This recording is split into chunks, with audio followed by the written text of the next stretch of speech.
ডিউটির জন্য রেডি হচ্ছি, বাট কেমনে যে ডিউটিতে যাব সেটাই তো বুঝতেছি না। চারিদিকে তো ডুবে গেছে রে, ডুবে গেছে। এই যে হলো অবস্থা, আমাদের বাসার ছাদ থেকে দেখা যাচ্ছে চারিদিকে একেবারে ডুবে গেছে, ডুবে গেছে।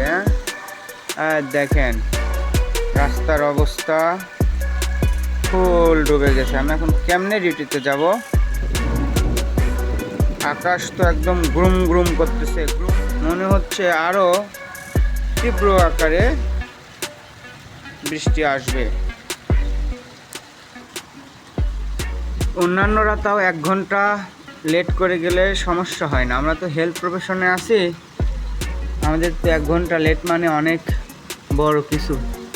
এই দেখেন কি অবস্থা চারিদিকে, একদম ডুবে গেছে। শালার আশেপাশে তো কোনো রিক্সাও দেখি না, আমি যাবো কেমনে এখন? সাতটায় দেখা যাক কপালে কি আছে। সারা দুনিয়া যদি তলায়ও যায়, তলানোর মধ্যে সাতটায় আমাদের হসপিটালে যেতেই হবে। করোনার মধ্যে দেখেন নাই ভার্সিটির টিচাররা 6 মাস ছুটি কাটাইছে, অন্যান্য ব্যাংকাররা ট্যাঙ্কাররা কি আরামে ডিউটিতে গেছে, হাফ টাইম ডিউটি করছে। আমাদের কি, আমাদের আরো চাপ বাড়ছে, আমরা ফুল টাইম ডিউটি করছি। কথা হচ্ছে এটাই, সব দুনিয়ার তলায় গেলেও আমাদের সাতটায় হসপিটালে যাওয়া লাগবে।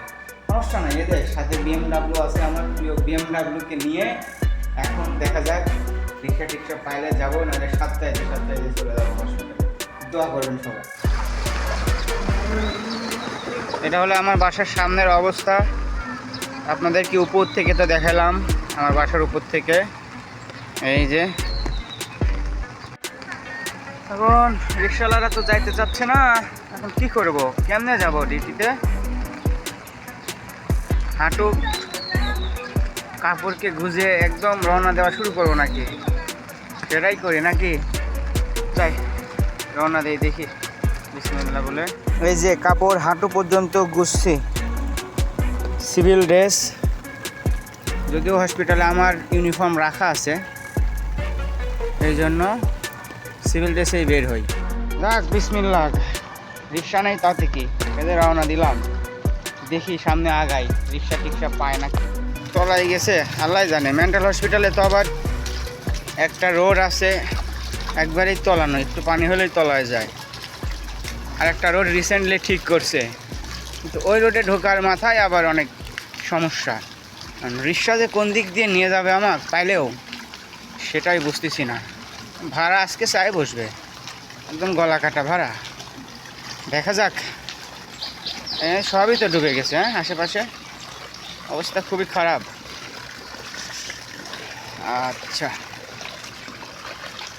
পুরো রাস্তারই একই অবস্থা, ডুবা, চারিদিকেই ডুবা। আচ্ছা, এই সামনে দেখতেছি একটু পরিষ্কার আছে, আমার শ্বশুর বাড়ির সামনে কিন্তু আমার আবার শ্বশুর বাড়ি। ওই যে স্পিড ব্রেকার দেওয়া, এ পর্যন্ত যাইতে পারলে তো দ্রুত হাঁটতে পারবো। অন্যান্য প্রফেশন হলে বলতে যে ধুর আজকে আর অফিসে যাবই না, বাসায় বসে বসে খিচুড়ি রান্না করে খাইতো। তো আমাদের কি আর সেই উপায় আছে? আমরা গেলে আরেকজন হ্যান্ডওভার দিয়ে বাসায় যাবে, এই হলো অবস্থা। যাওয়াই লাগবে, উপায় নাই। চলে তো আসলাম, এখন অপেক্ষা গাড়ির জন্য। মূল রোড এটা আমাদের হাইওয়ে, এই রোডটা চলে গেছে একদম ঈশ্বরদী পর্যন্ত। মেডিকেল কলেজ হসপিটালের সামনে দিয়ে একদম ঈশ্বরদী পর্যন্ত চলে গেছে। দেখি গাড়িটা পাওয়া যায় কিনা। আর্জেন্টিনার খেলা হচ্ছে, যদি সুযোগ পাওয়া যায় খেলাকে দেখব। অফিসে পৌঁছাই নেই আগে, কোনো রিক্সায় তো যাইতে চায় না, কি এক বিপদে পড়লাম। শেষ পর্যন্ত একটা অটো পাওয়া গেছে, সেটাতে উঠে যাচ্ছি। এই যে আমাদের এই হসপিটালের সামনে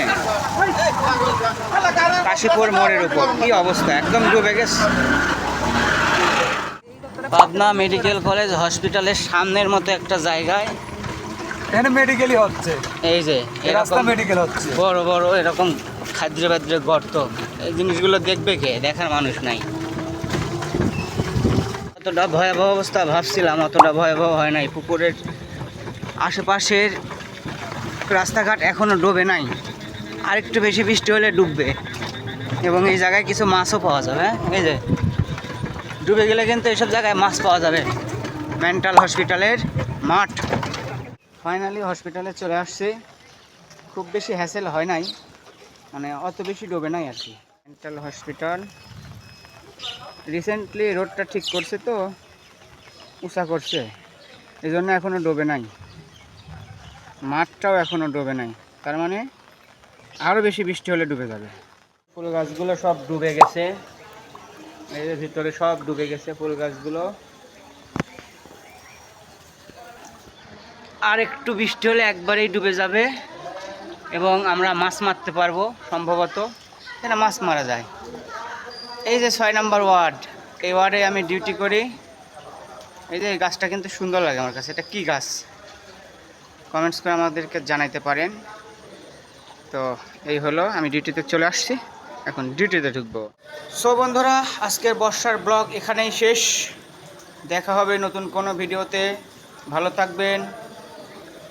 আল্লাহ হাফেজ। আসসালামু আলাইকুম।